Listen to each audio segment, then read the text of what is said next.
Bonjour, chers élèves. Le cours d'aujourd'hui est conçu pour les élèves de la 3e année du cycle secondaire collégial, période 5, séquence didactique 4.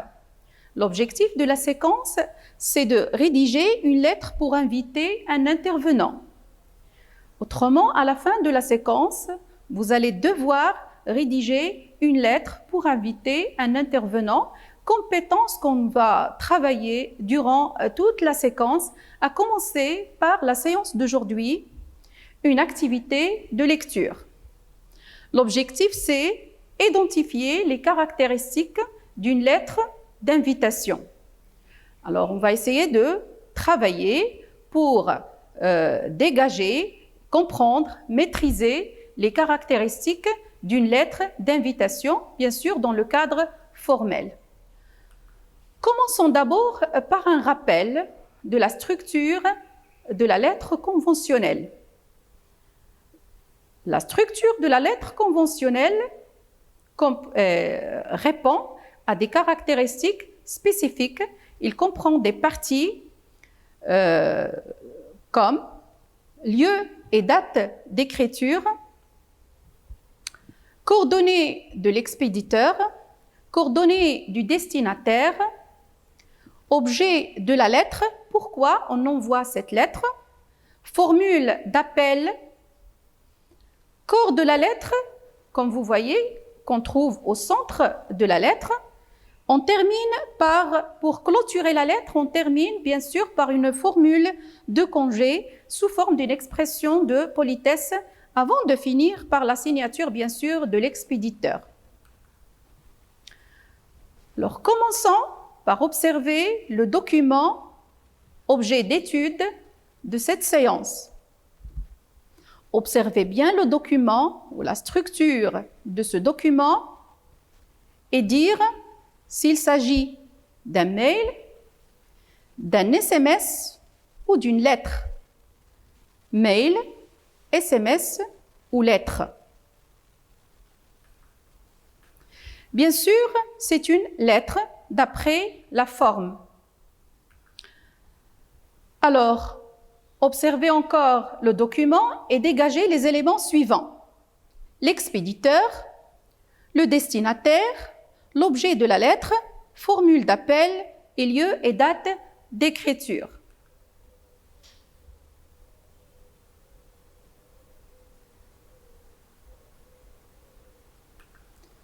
Voilà. Alors, l'expéditeur, c'est Club de l'environnement. Lieu, c'est Fès. L'objet de la lettre, il s'agit d'une invitation. Formule d'appel Monsieur, parce qu'on s'adresse à un homme quand même. Fès, le 9 octobre 2017, c'est lieu et date d'expédition. Et le destinataire, c'est Monsieur Saïd Alami. Vous lisez attentivement maintenant la lettre, puis vous répondez par vrai ou faux aux confirmations suivantes, tout en soulignant ce qui justifie la réponse. On lit alors. Fès, le 9 octobre 2017. Club de l'environnement, Collège Ibn Rushd, 12 avenue La Paix, Fès, Maroc. Monsieur Saïd Alami, 42 avenue Hassan II, Rabat, Maroc. Objet, invitation. Monsieur. Voilà. Le 20 décembre de l'année en cours, le club de l'environnement de notre collège organisera une journée dédiée à sensibiliser les élèves aux problèmes du réchauffement climatique. À cette occasion, nous sommes ravis de vous convier à cette manifestation écologique qui se tiendra dans la grande salle de notre collège à partir de 9h du matin. Nous comptons sur votre présence en tant qu'acteur engagé dans la lutte contre la pollution pour la présentation d'un exposé qui puisse éclairer nos lanternes sur ce thème prioritaire pour notre région. Nous serons ravis de vous accueillir et vous prions de confirmer votre participation par le biais d'un mail au courriel suivant clubenvironnement.ibnrushd@gmail.com avant le 1er décembre. Dans l'attente de vous recevoir, nous vous prions de croire en notre profond respect, ou bien en notre profond respect et en notre considération. Voilà. Alors, cette manifestation vise à sensibiliser contre la violence scolaire. Si c'est vrai, vous mettez vrai, mais vous donnez une justification du texte. Si c'est faux, vous allez dire faux, mais vous allez chercher ce qui le justifie dans le texte. C'est faux. Cette manifestation, bien cette journée, est dédiée à sensibiliser les élèves au problème du réchauffement climatique. Monsieur Alami est un comédien. Non, Monsieur Alami est un climatologue. C'est un climatologue, ça veut dire qu'il mène des recherches sur le climat, sur l'environnement, sur... D'accord ? Ne comptant sur votre présence en tant qu'acteur engagé dans la lutte contre la pollution. Voilà ce que justifie que M. Alami n'est pas un acteur de cinéma, c'est pas un acteur, c'est pas un comédien, mais un climatologue, quelqu'un qui s'intéresse, qui est engagé, comme il est cité dans le texte, il est engagé dans la lutte contre la pollution. La région s'intéresse aux problèmes liés à la pollution. Oui, c'est vrai. Ce qui le montre dans le texte, ce thème prioritaire pour notre région, le thème déjà cité dans le texte, ou bien dans la lettre, on va organiser une journée pour la sensibilisation, pour parler du problème du réchauffement climatique. On a déjà cité ce thème. Il est repris ici. Ça veut dire la région, ou bien les habitants de cette région, donnent une très grande importance à ce thème-là, à ce problème-là. Quel événement sera organisé par le club culturel Ibn Rushd? Le club culturel Ibn Rushd organise une journée pour la sensibilisation des élèves aux problèmes du réchauffement climatique. Ce qui le montre, une journée dédiée à sensibiliser les élèves aux problèmes du réchauffement climatique. Qu'attend-on de M. Alami, l'intervenant, et de quoi parlera-t-il?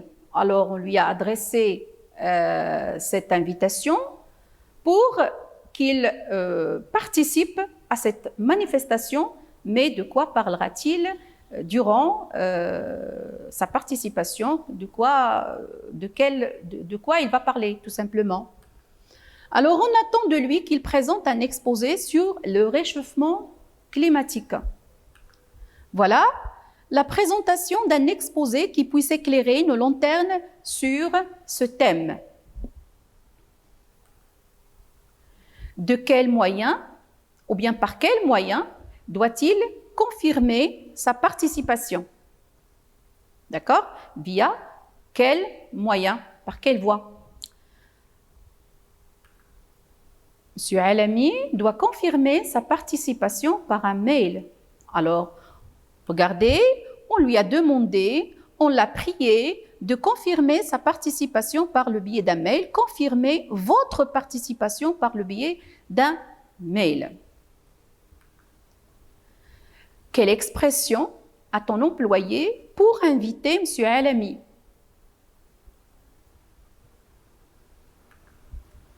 Nous sommes ravis de vous convier à. C'est une expression qui a été employée par l'expéditeur pour inviter l'intervenant qui est M. Alami. Voilà. Nous sommes ravis de vous convier à.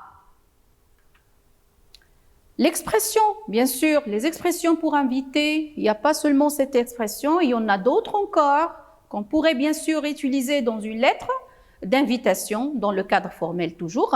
Nous sommes heureux de vous inviter à, c'est avec une immense joie que nous vous invitons à, nous avons le grand plaisir de vous inviter ou bien de vous convier à, c'est deux verbes synonymes, et on a d'autres encore. Par quelle formule de politesse la lettre a été clôturée? Par quelle formule on a, ou bien l'expéditeur a fini sa lettre? Dans l'attente de vous recevoir, nous vous prions de croire en notre profond respect et en notre considération. Voilà, comme vous voyez, cette formule de clôture prend ou bien se place à la fin de la lettre. Faites très attention à sa place dans la lettre, c'est avant la signature. Les formules de politesse pour clôturer la lettre d'invitation, il y en a beaucoup. Ce n'est pas seulement celle qui a été utilisée dans la lettre. À titre d'exemple, veuillez agréer, monsieur ou bien madame, l'expression de nos sentiments les plus distingués. Nous vous prions de croire, monsieur, madame, à l'expression de nos sentiments respectueux. Mais faites toujours attention à l'emploi ou bien au vouvoiement, à l'emploi des outils langagiers qui marquent la politesse, comme par exemple le vous, votre, vos. Alors, on va voir ça dans la séance de communication prochaine. La lettre d'invitation, d'après ce que vous avez vu, est-ce que la lettre d'invitation répond au schéma de la lettre formelle? Justifie ta réponse. Regardez bien la lettre d'invitation et on va voir si cette lettre répond au schéma de la lettre formelle. Oui, bien sûr, la lettre d'invitation répond au schéma de la lettre formelle car on trouve les parties suivantes. Voyez, on a date ou bien lieu et date d'expédition, on a coordonnées de l'expéditeur, objet de la lettre, formule d'appel, monsieur, coordonnées du destinataire, c'est monsieur l'Alami, le destinataire, c'est celui à qui on envoie la lettre, celui qui va recevoir la lettre. Puis on trouve la formule de politesse finale ou la formule de clôture, comme je vous ai dit tout à l'heure, il faut la placer à la fin de la lettre avant de mettre la signature. Alors la signature, bien sûr, de l'expéditeur, de celui qui a envoyé la lettre. De combien de parties se compose le corps de la lettre d'invitation? Alors, on a parlé maintenant de la forme, on a parlé des parties constituant l'entête. Maintenant, on va passer au corps de la lettre, la partie centrale, si vous voulez. Alors, comme vous voyez, on a 3 paragraphes. Voilà l'entête et voilà le corps de la lettre. Il y a 3 paragraphes. Alors, on va essayer d'étudier chaque paragraphe pour dégager les informations contenues dans chacun d'eux. Premier paragraphe. Le 20 décembre de l'année en cours, le club de l'environnement de notre collège organisera une journée dédiée à sensibiliser les élèves aux problèmes du réchauffement climatique. À cette occasion, nous sommes ravis de vous convier à cette manifestation écologique qui se tiendra dans la grande salle de notre collège à partir de 9h du matin. Alors, on va essayer de relever les informations les plus importantes données dans la première partie, toujours du corps de la lettre d'invitation. Et n'oubliez pas qu'on est dans le cadre formel, dans une correspondance officielle.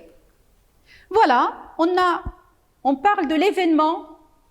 De quel événement s'agit-il? Une journée dédiée à sensibiliser les élèves aux problèmes du réchauffement climatique. Voilà l'événement qui sera organisé par le club culturel. À cette occasion, nous sommes ravis de vous convier. Alors là, le soulignement doit être sous... Alors faites attention seulement aux mots écrits en couleur rouge. Voilà. Vous convier, on a invité, convier, c'est inviter.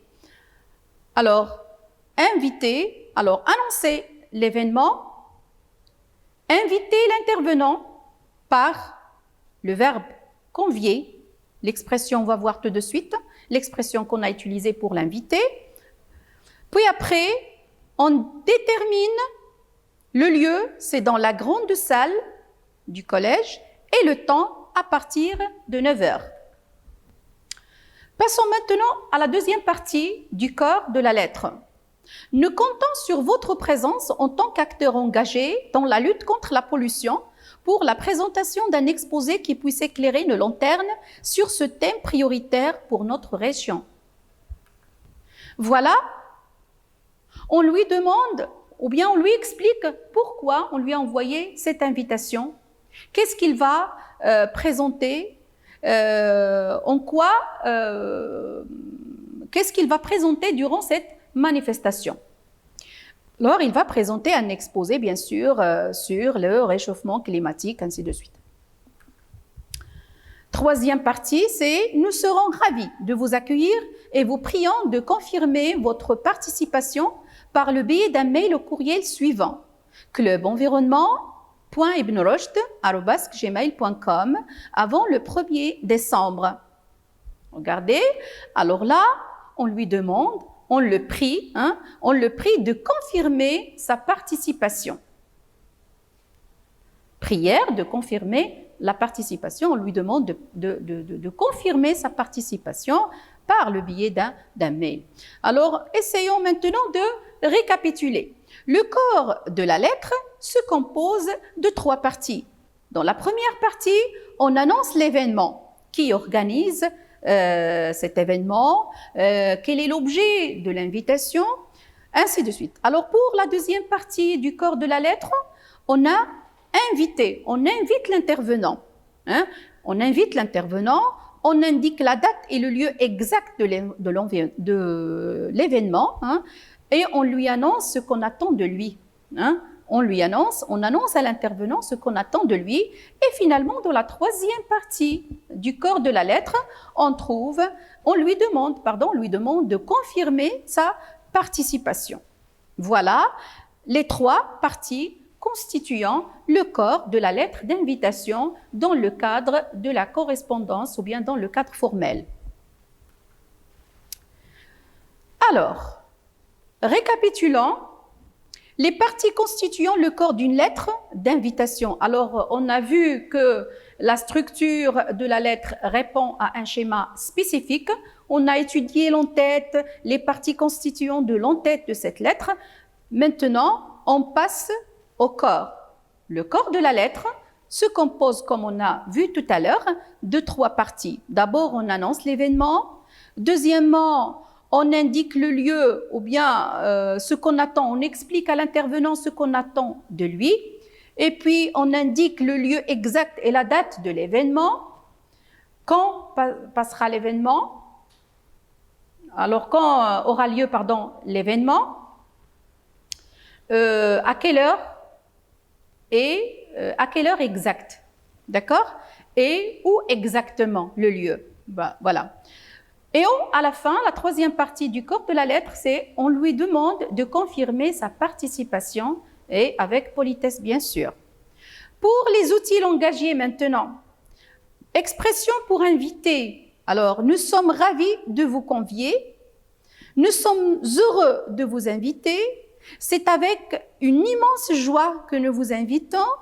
Nous avons le grand plaisir de vous inviter, de vous convier. C'est la même chose, c'est des verbes synonymes, voilà. Les formules de politesse pour clôturer la lettre. Comme formule de clôture, vous pouvez choisir parmi plusieurs expressions, entre autres. Veuillez agréer l'expression de notre haute considération, celle qui a été citée dans la lettre. Veuillez agréer, monsieur, madame, l'expression de nos sentiments les plus distingués. Nous vous prions de croire, monsieur, madame, à l'expression de nos sentiments respectueux. Et il ne faut pas oublier le vouvoiement toujours dans le cadre du respect. Parce que il faut faire très attention pour la situation de communication. D'accord? Dans le cadre de la correspondance conventionnelle, il faut faire très attention aussi bien au style qu'à la structure, d'accord? Le style, c'est un style soutenu et la structure, bien sûr, diffère de la structure de la lettre personnelle. Dans la lettre personnelle, bien sûr, on ne trouve pas les parties qui constituent l'entête de la lettre conventionnelle, comme on a vu tout à l'heure. Voilà le schéma de la lettre d'invitation, l'entête, lieu et date d'expédition, coordonnées du destinataire, objet de la lettre, formule d'appel, coordonnées du destinataire, le corps de la lettre. Ça, c'est pour la forme. Le contenu, on en a parlé tout à l'heure. Voilà. On passe maintenant, chers élèves, à l'application. Et je vais voir si vous avez bien retenu ce que j'ai expliqué. Bien, complète chaque encadré par l'expression qui convient. On a la formule d'appel, les coordonnées du destinataire, le lieu et la date d'expédition, l'objet, les coordonnées du destinataire, le corps de la lettre. Voilà. Ils sont bien placés.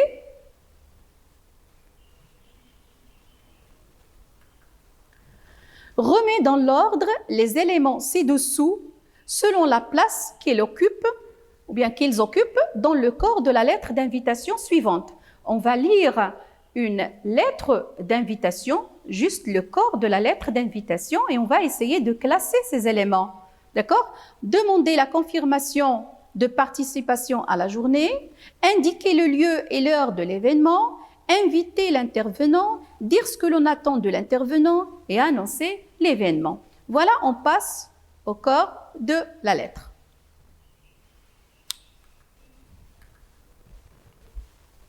Le 26 mai de l'année en cours, le club de la lecture de notre collège organisera une journée pour la sensibilisation des élèves à l'importance de la lecture dans la vie de chaque citoyen. À cette occasion, nous avons le plaisir de vous inviter à cette manifestation qui aura lieu dans la cour de notre collège à partir de 10 h du matin. Nous aurons le grand honneur de vous accueillir parmi nous en tant qu'une écrivaine de renom pour nous parler de votre expérience dans le domaine de la lecture et de l'écriture. Nous vous prions de confirmer votre participation par le biais d'un mail au courriel suivant: clublecture.cots@gmail.com avant le 6 mai. Dans l'attente de vous recevoir, veuillez agréer l'expression de notre haute considération. Signature représentant du club de la lecture.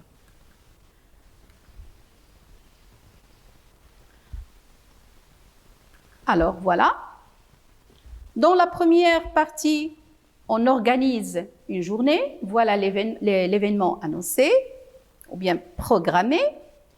Après, dans la deuxième partie du corps de cette lettre, on invite l'intervenant par le verbe inviter, voilà.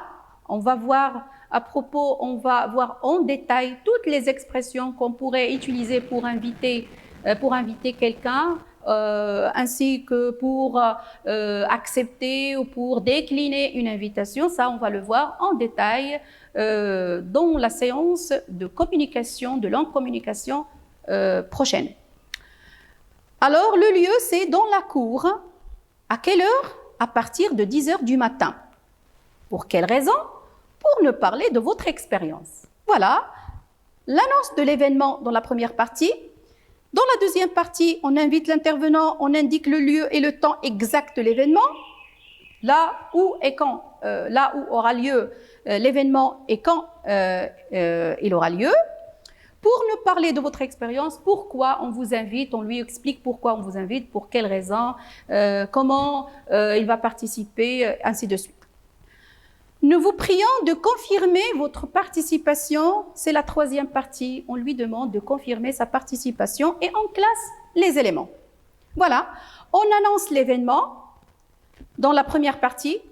On invite l'intervenant, on indique le lieu et l'heure de l'événement. On dit à l'intervenant ce qu'on attend de lui, les trois éléments dans la deuxième partie du corps de la lettre. Avant de finir, on lui demande de confirmer sa participation. Souligne en rouge, alors là, j'ai oublié. Hein. Alors, en rouge, l'expression utilisée pour inviter l'intervenant et en bleu, les expressions de politesse. Alors, vous allez lire le corps de cette lettre une deuxième fois, s'il vous plaît, et vous allez dégager les expressions qu'on a utilisées pour inviter et les expressions de politesse. Les expressions pour inviter, vous allez les souligner en rouge, et les expressions de politesse, vous allez devoir les souligner en bleu. Voilà. Voilà. Alors, nous avons le plaisir de vous inviter à. Voilà l'expression pour inviter qu'on a utilisée dans le corps de cette lettre ou bien dans cette lettre d'invitation. Nous aurons le grand honneur de vous accueillir. C'est la politesse. Regardez le vouvoiement, le vous, hein, le grand honneur, le vous, hein, le vouvoiement. Alors, c'est un signe de respect, un signe de politesse. Voilà l'adjectif possessif votre. Là aussi, ça indique, même si on s'adresse à une seule personne, on emploie ces outils langagiers pour exprimer la politesse. Et on va revenir, on va étudier les expressions de politesse en détail dans la leçon de langue communication. Nous vous prions de, voilà, la politesse. Veuillez agréer l'expression de notre haute considération. C'est une expression de politesse pour clôturer la lettre. Voilà. Alors, maintenant, si vous étiez, alors comme ça, pour vous pousser à réagir, hein, si vous étiez à la place de M. Alami, auriez-vous accepté l'invitation? Dites pourquoi en 2 phrases. Je vous laisse réfléchir. Hein. Alors, voilà, la leçon est terminée. J'espère que vous avez bien compris et que vous maîtrisez maintenant les caractéristiques de la lettre d'invitation dans le cadre formel et j'espère bien que vous pouvez maintenant les réinvestir dans la rédaction de la lettre d'invitation dans le cadre formel qui fera objet de la leçon d'expression écrite dans la séance prochaine. D'ici là, je vous laisse. Merci beaucoup et au revoir.